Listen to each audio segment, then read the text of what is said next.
Welcome to the next lecture of electrical booster series. दोस्तों, तो ये लेक्चर मैंने कल स्टार्ट किया था, जैसा आप लोगों को पता है, और आप लोगों की तरफ से बहुत अच्छा रिस्पांस आया था। काफ़ी बच्चों ने उसे अप्रिशिएट किया और देखा। तो चलिए आज हम दूसरा पार्ट स्टार्ट करते हैं, और इस लेक्चर में हम इल्यूमिनेशन प्लस हीटिंग के क्वेश्चंस करेंगे, जिसमें आपको प्रॉब्लम होती है। जो जो जो टॉपिक याद करने वाला होता है, इसमें बहुत ज़्यादा कॉन्सेप्ट लगाने की आपको जरूरत नहीं है, वो हम पहले कवर कर रहे हैं। पावर सिस्टम, मशीन, मेजरमेंट, ये सारी चीज़ें इसके बाद करेंगे। तो चलिए देखते हैं पहला क्वेश्चन क्या दिया गया है, और लाइक शेयर और सब्सक्राइब करना बिल्कुल मत भूलिएगा। और टेलीग्राम हमारे चैनल की जो लिंक है वो मैं डिस्क्रिप्शन बॉक्स में डाल देता हूँ, वहां से आप ज्वाइन कर लीजिएगा। पहला क्वेश्चन आपसे पूछा जा रहा है कि फिलामेंट लैंप कितने पावर फैक्टर पे काम करता है। तो सबसे पहले आप मुझे बताइए कि जो फिलामेंट है वो किस चीज का यूज करते हैं हम? टंगस्टन का। कल मैंने आपको दो तीन एग्जाम्पल लिखवाए थे। कौन कौन से? पहला जो फिलामेंट है, टंगस्टन हम यूज कर सकते हैं, कार्बन यूज कर सकते हैं, टेंटेलम यूज कर सकते हैं, ये आता है एग्जाम में, और ऑस्मियम यूज कर सकते हैं फिलामेंट लैंप में जो फिलामेंट होता है। तो अब मुझे बताइए, ये जो फिलामेंट होते हैं इनका रेजिस्टेंस बहुत ज्यादा होता है, बहुत ज्यादा रेजिस्टेंस होता है। और अगर कोई हाईली रेजिस्टेंस सर्किट है तो उसका पावर फैक्टर किसके करीब होता है? यूनिटी के। अगर प्योर रेजिस्टेंस है कोई, तो उसका पावर फैक्टर यूनिटी होता है, यानी कि वोल्टेज करंट फेज में, यानी कि यूनिटी। करेक्ट। तो filament lamp operates on the power factor of unity. Next question. अब नेक्स्ट क्वेश्चन हमें क्या बोला जा रहा है कि what is the percent of input energy is radiated by filament lamp. कल मैंने आपको क्या बताया था कि जो फिलामेंट लैंप होते हैं उनकी एफिशिएंसी बहुत कम होती है। एफिशिएंसी बहुत ही कम होती है। कितनी होती है फिलामेंट लैंप की एफिशिएंसी? 10 ल्यूमेन पर वॉट। राइट। बट उसमें भी अगर आप कार्बन का फिलामेंट यूज कर रहे हो तो जो एफिशिएंसी है वो और कम हो जाती है, 3-4 ल्यूमेन पर वॉट के आसपास बचती है। इसका मतलब जितना हम इनपुट दे रहे हैं उसमें से काफी अमाउंट ऑफ एनर्जी लॉस हो जा रही है। तो मान लेते हैं कि 100% इनपुट हमने दिया, तो हमें आउटपुट में कितना मिलता है? 15%। यानी 75% एनर्जी क्या हो जाती है? हीट में लॉस हो जाती है। लाइट के फॉर्म में जो रेडिएट होता है वो सिर्फ 15% होता है in the case of filament lamp. Filament lamp को इनकैंडेसेंट लैंप भी बोलते हैं, ये मैंने आपको कल बताया था। और फिलामेंट लैंप में जो फिलामेंट होता है, फिलामेंट उसकी प्रॉपर्टी क्या क्या होनी चाहिए? मैंने आपको कल बताया था, रेजिस्टेंस बहुत हाई होना चाहिए, वेपर प्रेशर बहुत कम होना चाहिए, टेम्परेचर कोएफिशिएंट बहुत कम होना चाहिए, और ये डक्टाइल होना चाहिए। ये कई बार पूछा जाता है, इसे याद रखिएगा। चलिए देखते हैं नेक्स्ट क्वेश्चन। तीसरा क्वेश्चन भी फिलामेंट लैंप से रिलेटेड है। फिलामेंट लैंप में क्या बोला जा रहा है कि जब हम फिलामेंट लैंप को ऑन करते हैं, फिलामेंट लैंप को इनकैंडेसेंट लैंप भी बोलते हैं, याद रखिएगा। जब हम इसे ऑन करते हैं तो स्टार्टिंग में ये कितना करंट लेता है सप्लाई से? तो ये लेता है more than it's full running condition. Right, इसे याद रखिएगा, ऑप्शन ए। नेक्स्ट क्वेश्चन पे चलते हैं। अब अब ये बहुत ही बढ़िया क्वेश्चन आया है। देखिए क्या बोला जा रहा है कि why there is a inner coating is done in fluorescent tube. Fluorescent tube मतलब ट्यूबलाइट्स। जो ट्यूबलाइट्स आपके घरों में होती है, कभी आपने इसे फोड़ा होगा बचपन में तो आपने देखा होगा इसके अंदर व्हाइट कलर का पाउडर निकलता है, उसे बोलते हैं कोटिंग, या उसे फ्लोरोसेंट कोटिंग भी बोलते हैं। तो वो जो फ्लोरोसेंट कोटिंग है, सबसे पहला तो आपसे ये पूछा जा सकता है कि किस मटेरियल का बना होता है। तो कल मैंने बताया था, एक बार रिवाइज करते हैं। ये बना होता है जिंक सिलिकेट, या ये कैडमियम सिलिकेट का भी बना होता है। राइट। तो अब पूछा जा रहा है कि इसमें इनर कोटिंग क्यों करते हैं। तो इनर कोटिंग इसलिए की जाती है क्योंकि ये सेकेंडरी इलेक्ट्रॉन्स को एब्जॉर्ब करके जो रेडिएशन है वो बढ़ा देता है, मतलब लाइट का जो एमिशन है वो बढ़ा देता है। जो इनर कोटिंग होती है इसे व्हाइट कोटिंग भी बोला जाता है। करेक्ट। तो इसका आंसर क्या हो जाएगा? इट इंक्रीज द रेडिएशन, या it increase the emission of tubelight by using the secondary, secondary क्या? इलेक्ट्रॉन्स। करेक्ट। अब बात कर लेते हैं फ्लोरोसेंट ट्यूब की। तो फ्लोरोसेंट ट्यूब में अगर आपसे पूछे कि इसकी एफिशिएंसी कितनी होती है, तो इसकी एफिशिएंसी होती है 60। 60 क्या बताइए? एफिशिएंसी का जो यूनिट होता है वो होता है ल्यूमेन पर वॉट। करेक्ट। अब इसमें कितने इलेक्ट्रोड यूज होते हैं? 2 इलेक्ट्रोड यूज होते हैं, राइट, ये याद रखिएगा। चलिए देखते हैं नेक्स्ट क्वेश्चन। नेक्स्ट क्वेश्चन हमें क्या दिया गया है? बोला जा रहा है कि विच of the following instrument is used for the comparison of candle power of different sources. मान लेते हैं आपके पास कई सारे सोर्सेज हैं और आपको उन सोर्सेज का कैंडल पावर पता करना है, तो कौन सा इंस्ट्रूमेंट का आप यूज करोगे? तो यहाँ पे हम यूज करते हैं photometer. Photometer is use to compare the candle power of different sources. तो आइए करते हैं बाकी ऑप्शंस का पोस्टमार्टम। यहाँ पे बोला जा रहा है रेडियोमीटर। तो रेडियोमीटर का जो यूज है वो किस लिए किया जाता है? ये रेडिएंट एनर्जी को मेजर करने के लिए किया जाता है, to major radiant energy.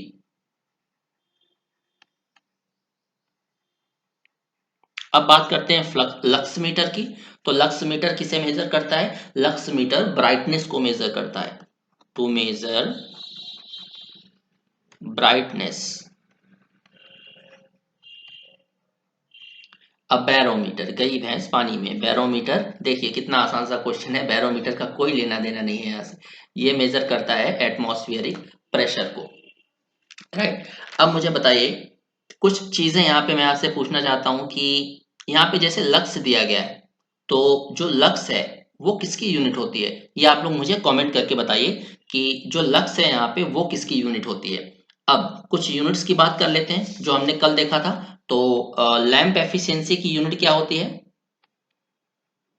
Lamp efficiency की यूनिट होती है, बताइए, ल्यूमेन पर वॉट। ल्यूमेन पर वॉट। अब ल्यूमिनस फ्लक्स की यूनिट क्या होती है? ल्यूमिनस फ्लक्स क्या होता है? ल्यूमेन।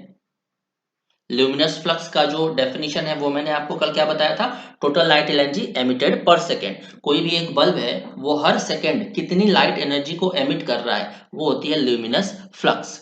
अब इल्यूमिनेशन की यूनिट क्या होती है? इल्यूमिनेशन की यूनिट होती है, पहला तो आप इसे बोल सकते हो ल्यूमेन पर मीटर स्क्वायर, और इसकी यूनिट होती है, एक होती है ल्यूमेन पर मीटर स्क्वायर और दूसरी होती है मीटर कैंडल, राइट, इसे याद रखिएगा। और ये आप लोग मुझे कमेंट करके बताइए लक्स किसकी यूनिट होती है? लक्स किसकी यूनिट होती है? करेक्ट। अब बताइए एक चीज और मुझे बताइए, मून लाइट का जो इल्यूमिनेशन होता है कितना होता है? मून लाइट का इल्यूमिनेशन, मून लाइट का इल्यूमिनेशन होता है 0.3, और ये होता है मून लाइट का, ये कई बार पूछा जाता है 0.3। क्या इल्यूमिनेशन की यूनिट क्या होती है? Lumen per metre square. Lumen per metre square. अगर आप कोई प्रिसाइज वर्क कर रहे हो, बहुत ही बारीक काम कर रहे हो, तब कितने ल्यूमेन इल्यूमिनेशन की जरूरत पड़ती है? ये पड़ती है 500 से 1000 ल्यूमेन पर मीटर स्क्वायर। और नॉर्मल रीडिंग के लिए, मतलब जिसकी आंख बिल्कुल सही है, नॉर्मल है, उसको पढ़ने के लिए कितने इल्यूमिनेशन की जरूरत पड़ेगी? ये पड़ेगी 60 से 100 ल्यूमेन पर मीटर स्क्वायर, ये याद रखिएगा। करेक्ट। चलिए देखते हैं जो नेक्स्ट हमारा क्वेश्चन है वो क्या है। देखिए नेक्स्ट क्वेश्चन भी बहुत अच्छा है। बोला जा रहा है कि the level of illumination on a surface is least depend upon. जो सरफेस पे इल्यूमिनेशन का लेवल है वो किस पे सबसे कम डिपेंड करता है? तो ये होता है एम्बिएंट टेम्परेचर। बहुत लोगों ने इसे पढ़ा भी होगा, बट आप लोगों में से मैक्सिमम लोगों को ये नहीं पता होगा कि एम्बिएंट टेम्परेचर होता क्या है। हमें ये तो पता है कि इल्यूमिनेशन का जो यूनिट है वो क्या होता है? Lumen per metre square. ये सारी चीज़ें हमें डेफिनेशन भी पता है इल्यूमिनेशन का, बट हम डायरेक्टली पढ़ लेते हैं कि जो इल्यूमिनेशन है सरफेस का वो सबसे कम एम्बिएंट टेम्परेचर पर डिपेंड करता है। बट एम्बिएंट टेम्परेचर अगर आपसे पूछ ले किसी इंटरव्यू में तो आप क्या बताओगे? मान लेते हैं ये कोई सरफेस है। अब ये सरफेस वैक्यूम में तो रखा नहीं होगा, इसके आसपास क्या होगी? एयर। इसके आसपास एयर होगी, ये एयर से सराउंडेड होगा, घिरा हुआ होगा। उस एयर का जो टेम्परेचर होता है ना, उसी को एम्बिएंट टेम्परेचर बोलते हैं। द एटमॉस्फेयर, या इसे अगर हम इंग्लिश में बोलें तो the air around any object or surface, the temperature of air around any object or surface is called its ambient temperature। तो मान लेते हैं यहाँ पे कोई मोबाइल रखा गया है, मोबाइल। अब मोबाइल के आसपास की जो हवा का टेम्परेचर है, एयर का टेम्परेचर है, उसे हम क्या बोल देते हैं, मोबाइल का एम्बिएंट टेम्परेचर। तो जो इल्यूमिनेशन है वो सबसे कम डिपेंड करता है किस पे, एम्बिएंट टेम्परेचर पे। Next question. तो सेवेंथ क्वेश्चन हमें क्या बोला जा रहा है, यहाँ पे मैंने ऑप्शन नहीं दिया है आपको क्योंकि यहाँ पे थोड़ा सा एक्सप्लेनेशन है। देखिए बोला जा रहा है कि इन sodium vapour lamp neon gas function is, मैंने आपको कल क्या बताया था कि जो सोडियम वेपर लैंप होता है, जो सोडियम वेपर लैंप है, इसमें क्या होता है, metallic sodium plus small amount of neon gas. Metallic sodium plus small amount of neon gas. अब वही पूछा जा रहा है कि यहाँ पे हमने ये क्यों यूज किया, नियॉन गैस का क्यों यूज किया। तो देखिए सोडियम वेपर को काम करने के लिए हमें क्या जरूरी है, सोडियम वेपर को काम करने के लिए हमें क्या जरूरी है कि सोडियम को वेपराइज करना, इस मेटेलिक सोडियम को वेपराइज करना। अगर हम इस मेटेलिक सोडियम को वेपराइज करना चाहते हैं तो हमें लार्ज अमाउंट ऑफ हीट की जरूरत पड़ती है, हीट की बहुत ज्यादा जरूरत पड़ती है अगर हम सोडियम को वेपराइज कराना चाहते हैं। तो ये जो नियॉन गैस है उसी हीट को बढ़ाने में असिस्ट करता है, राइट। तो यहाँ पे क्या हो जाएगा, assist in developing enough heat to vaporise the sodium, right. Assist, यहाँ पे नियॉन गैस का क्या काम होता है, assist in developing enough heat to vaporize sodium। अब सोडियम वेपर लैंप का जो कलर होता है, किस कलर की लाइट देता है ये बताइए, येलो कलर।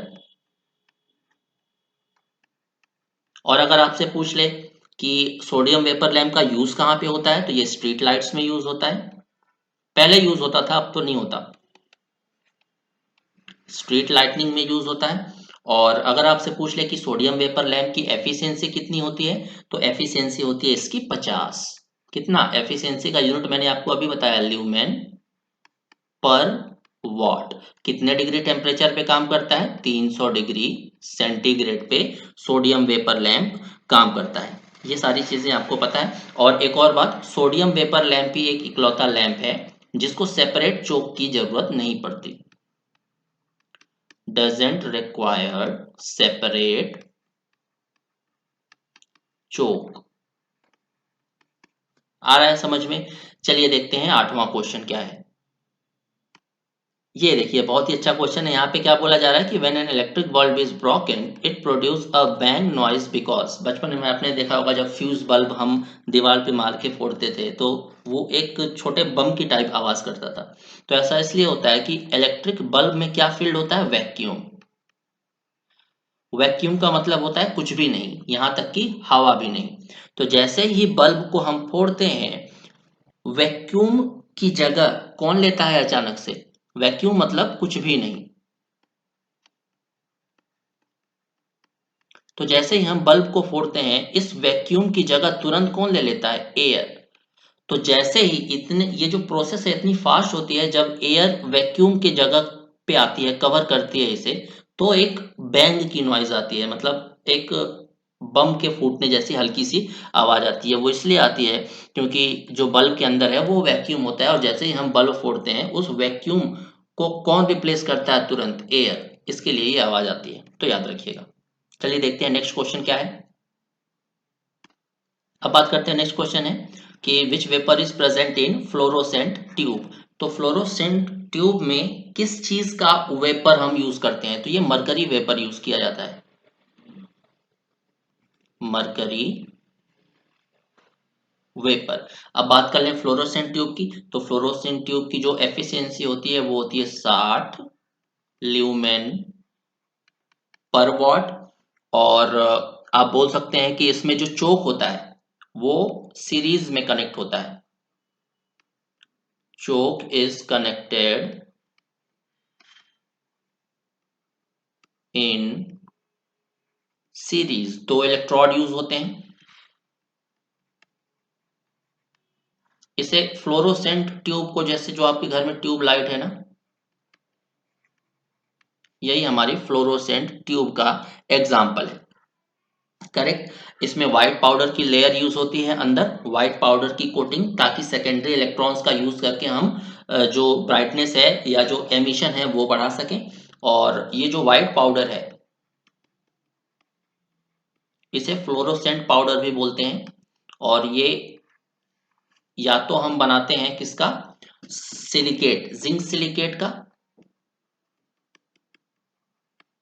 या हम इसे cadmium silicate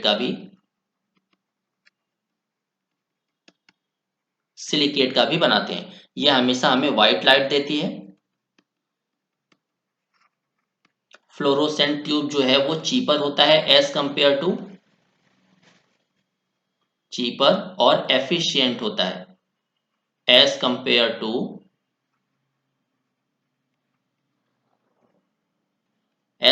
to incandescent lamp.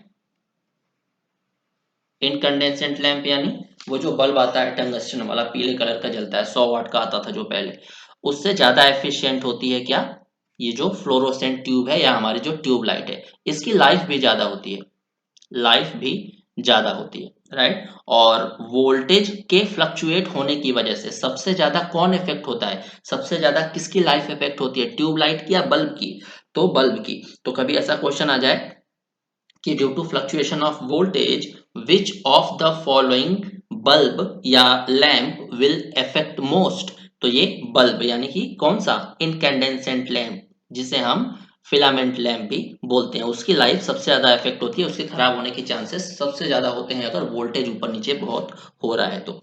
चलिए देखते हैं नेक्स्ट क्वेश्चन क्या है। नेक्स्ट क्वेश्चन है आपका हीटिंग से रिलेटेड।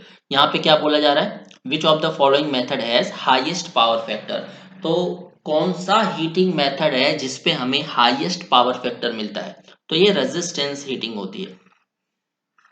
रेजिस्टेंस हीटिंग में हमें हाईएस्ट पावर फैक्टर मिलता है। तो कुछ इंपॉर्टेंट पॉइंट्स नोट कर लेते हैं रेजिस्टेंस हीटिंग के बारे में, जो कि आता है एग्जाम में। तो सबसे पहला पॉइंट नोट करिएगा कि ये मैक्सिमम पावर फैक्टर पे वर्क करता है, operates on maximum power factor। दूसरा, रेजिस्टेंस हीटिंग जो है वो फ्रीक्वेंसी पे डिपेंड नहीं करता, doesn't depend on फ्रीक्वेंसी।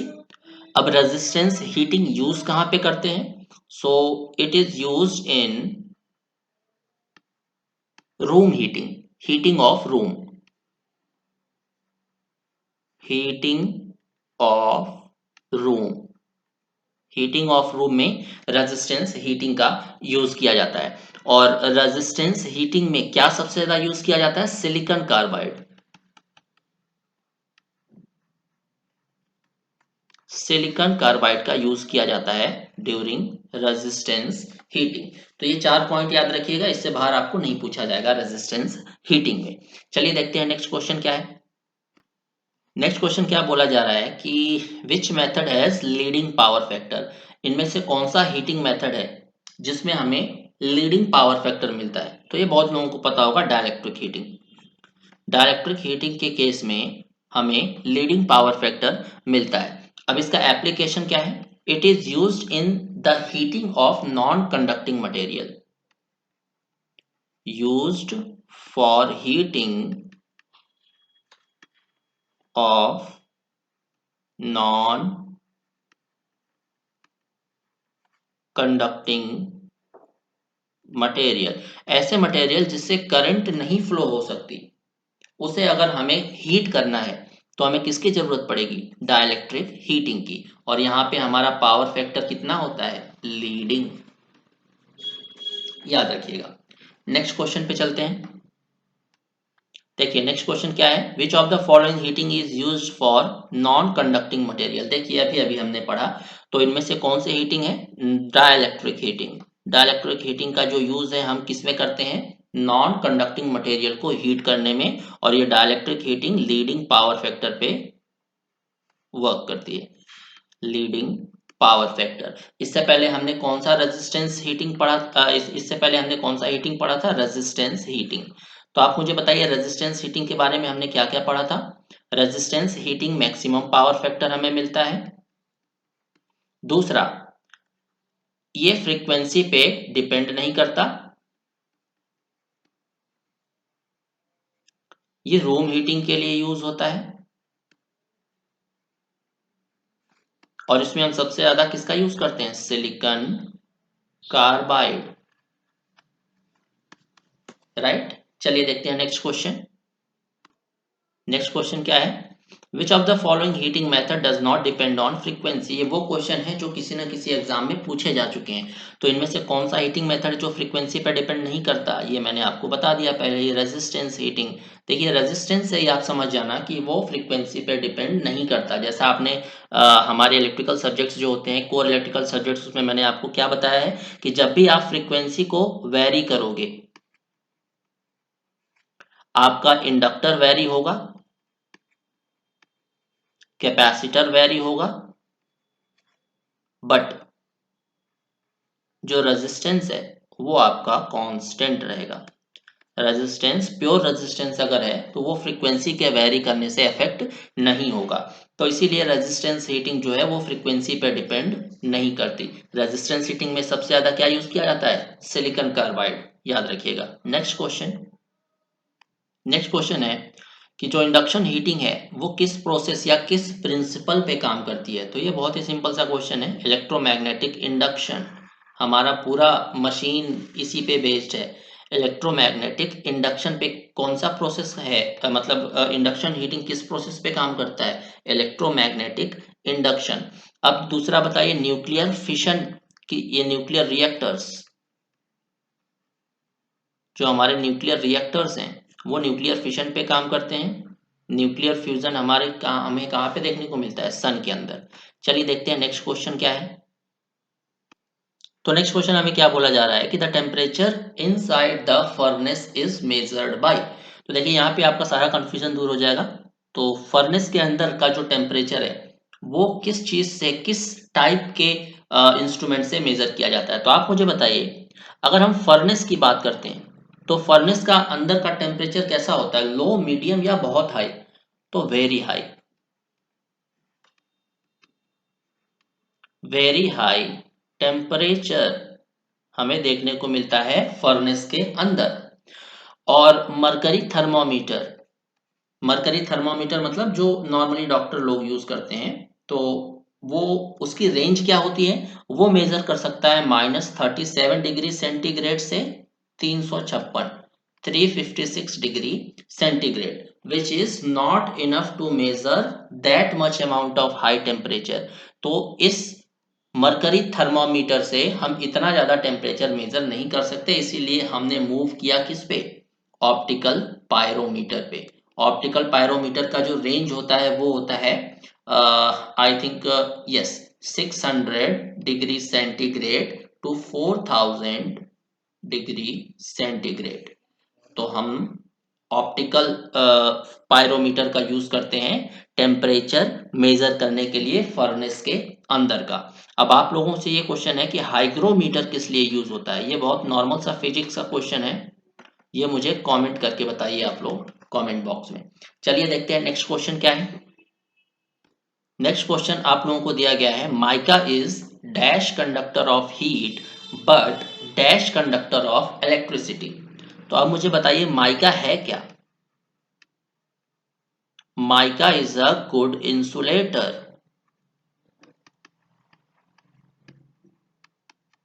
अगर हम मशीन्स की बात करें तो माइका कहां पे यूज होता है, कम्यूटेटर में।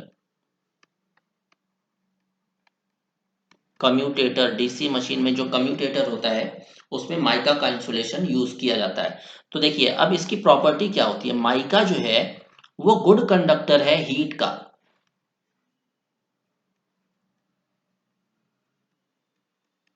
गुड कंडक्टर ऑफ हीट मतलब अगर माइका को आप गर्म करते हो, हीट करते हो, तो वो फटाक से जो वो हीट है वो एनवायरनमेंट में क्या कर देगा, डिसिपेट कर देगा और कूल डाउन हो जाएगा। मतलब ये कंडक्टर अच्छा है हीट का, but bad conductor of electricity. Bad conductor of electricity. अब इंसुलेटर है भाई, तो बैड कंडक्टर तो होगा ही इलेक्ट्रिसिटी का, क्योंकि इंसुलेटर का, इंसुलेशन का रेजिस्टेंस बहुत ज्यादा होता है। तो mica is a good conductor of heat but bad conductor of electricity, option A. चलिए देखते हैं नेक्स्ट क्वेश्चन। नेक्स्ट क्वेश्चन क्या बोला जा रहा है हमसे कि in resistance heating highest working temperature is obtained by which heating element. मैंने आपको अभी अभी बताया कि रेजिस्टेंस हीटिंग में जो सबसे ज्यादा एलिमेंट यूज किया जाता है वो कौन सा किया जाता है, सिलिकॉन कार्बाइड। सिलिकॉन कार्बाइड सबसे ज्यादा यूज किया जाता है to obtain high temperature, high working temperature.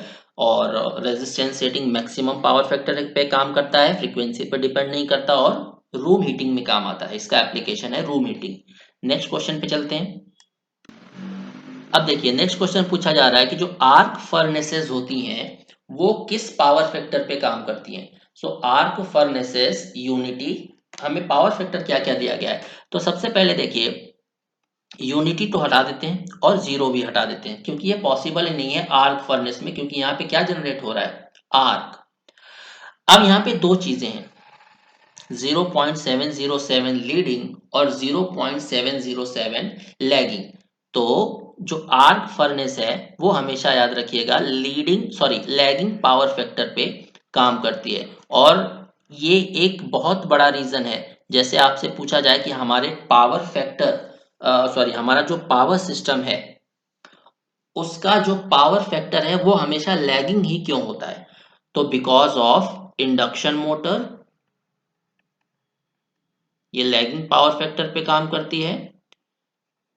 Transformer, ये सिंक ऑफ रिएक्टिव पावर का काम करता है। आर्क फर्नेसेस, ये तीन एक बहुत बड़े रीजन है कि हमारा जो पावर सिस्टम है वो लैगिंग पावर फैक्टर पे काम करता है। इंडक्शन मोटर, ट्रांसफॉर्मर और आर्क फर्नेसेस, तो ये याद रखिएगा। चलिए देखते हैं नेक्स्ट क्वेश्चन क्या है। नेक्स्ट क्वेश्चन क्या दिया गया है कि radiation from a black body are proportional to. तो radiation from a black body is directly proportional to temperature का पावर 4, टेम्परेचर की पावर 4। बट यहाँ पे क्या आपको पता है कि ये ब्लैक बॉडी क्या होती है। Black body is any object which absorb all the radiation incident on it. So a body which absorb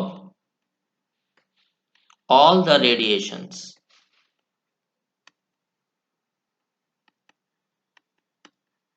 सारे रेडिएशन को जो बॉडी एब्जॉर्ब कर लेती है उसे बोलते हैं ब्लैक बॉडी। और इसी का जस्ट उल्टा होता है व्हाइट बॉडी। व्हाइट बॉडी का काम क्या होता है, ये सारी रेडिएशन को जो भी इसके ऊपर पड़ रही है उसको क्या कर देती है, रिफ्लेक्ट कर देती है, उसे बोलते हैं व्हाइट बॉडी। तो इसको लिख लीजिएगा, white body reflects all the radiations,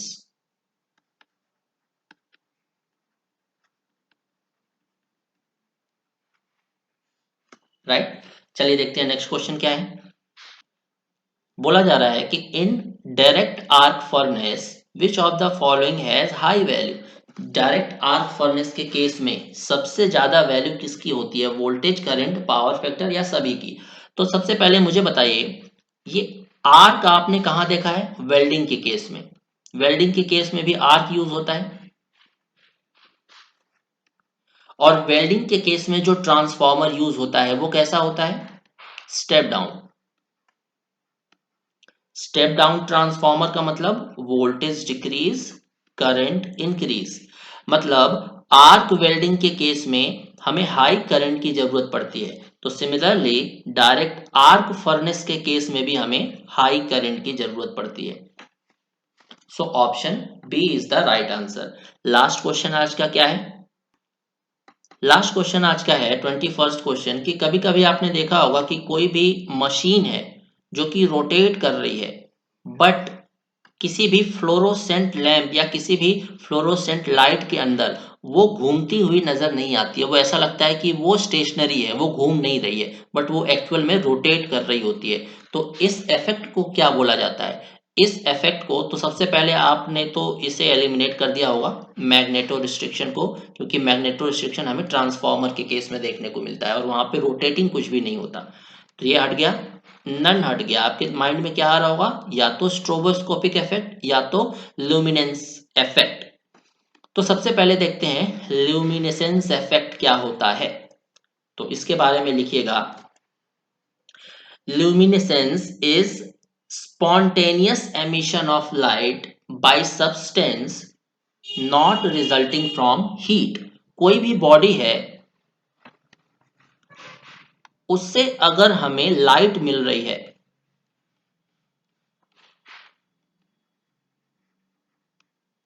और ये बॉडी हीट नहीं हुई है, विदाउट हीटिंग द बॉडी अगर वो लाइट को एमिट कर रही है, तो इस फिनोमिना को बोलते हैं ल्यूमिनेसेंस इफेक्ट, राइट। क्योंकि आपने देखा होगा कि किसी भी बॉडी को अगर हीट या लाइट एमिट करनी है तो वो हीट हो जाती है थोड़ा सा। कोई भी ऑब्जेक्ट है वो थोड़ा सा हीट हो ही जाता है, बट यहाँ पे बिना बॉडी को हीट किए अगर लाइट एमिट हो रही है उसे बोलते हैं ल्यूमिनेसेंस इफेक्ट। तो यहाँ पे बचा क्या हमारा? Stroboscopic effect. मतलब अ, कोई भी मशीन है वो रोटेट कर रही है, बट एक्चुअल में हमें देखने से ये क्या लग रहा है कि वो रोटेट नहीं कर रही है, स्टेशनरी है। या दूसरा इफेक्ट क्या होता है स्ट्रोबोस्कोपिक का, कि मशीन हमें उल्टी डायरेक्शन में घूमती हुई दिखाई देती है। ये दोनों ऑप्शन आपसे पूछ सकता है, तो या तो मशीन रुकी हुई दिखाई दे या मशीन उल्टी डायरेक्शन में घूमती हुई दिखाई दे, इसे बोलते हैं स्ट्रोबोस्कोपिक इफेक्ट। तो आज का जो टॉपिक है वो यहीं खत्म होता है।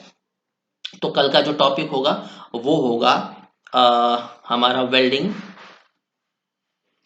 Plus machine. आज का जो टॉपिक था वो था इल्यूमिनेशन और हीटिंग का। कल वेल्डिंग और मशीन हम देखेंगे। So thank you very much.